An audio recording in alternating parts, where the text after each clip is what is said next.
ये ले भिखार, खा ले। शुक्रिया साहब। 1 मिनट राकेश, ये तो मेरी पत्नी अनुष्का की आवाज लग रही है। अरे क्या बात कर रहे हो भैया, वो पहले से ही ना किसी लड़के के साथ भाग चुकी है। उसका ना किसी लड़के के साथ चक्कर चल रहा था। चलो तुम्हें कुछ वहम होगा। नहीं नहीं राकेश, मुझे कोई वहम नहीं हुआ है। मैं ना उसकी आवाज नहीं भूल सकता।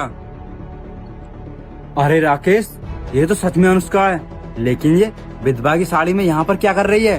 अरे भैया आप ना उसके प्यार में पागल हो चुके हो। तुम्हें सब जगह वही दिखाई देती है। मैं कह रहा हूँ ना तुमसे कि वो नहीं है यहाँ पर, चलो यहाँ से। राकेश, मैं तेरे आगे हाथ जोड़ता हूँ, ये अनुष्का ही है। एक बार इससे पूछ कर तो देख कि इसकी हालत ये कैसे हो गई। देखो भैया, मैं किसी से बात करने वाला नहीं हूँ, और मैं तो आपसे भी कहता हूँ किसी से बात करने की क्या ही जरूरत है। चलो यहाँ से।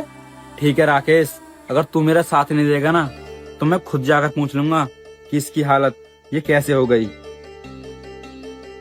अरे भैया आप ये क्या कर रहे हो, रुको तो। सुनिए। जी बताइए। अरे आपका कोई घरवार नहीं है, यो आप यहाँ पर मंदिर पर लेटी हुई हो। भी अनदेखा करेगा वो जीवन में कभी भी सफल नहीं हो पाएगा, ये मैं वचन देती हूँ। इस वीडियो को लाइक करके फॉलो कीजिए और कमेंट में जय माता दी लिख दीजिए।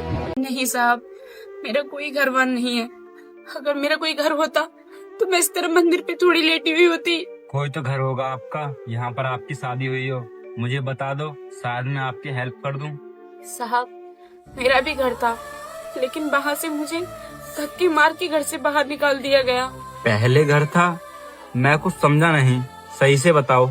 साहब, मेरे पति ना बिजनेस के सिलसिले से सिंगापुर गए हुए थे, लेकिन जब वो वहाँ से आ रहे थे ना तब उनकी प्लेन क्रैश हो गई और वो एक्सपायर हो गए। जब ये बात मेरे देवर और मेरी सास को पता चली ना तो उन्होंने अपना असली चेहरा दिखाना मुझे शुरू कर दिया। वो मुझे बहुत टॉर्चर करती थी, मारती थी और घर का सारा काम मुझसे ही कराती थी। यहाँ तक कि अपने कपड़े वपड़े भी मुझसे ही धुलवाती थी। लेकिन ये सब काम करने में मुझे कोई ऐतराज नहीं था, मैं घर के सारे काम करती थी। लेकिन फिर भी उन्हें ये सब देखकर खुशी नहीं मिली।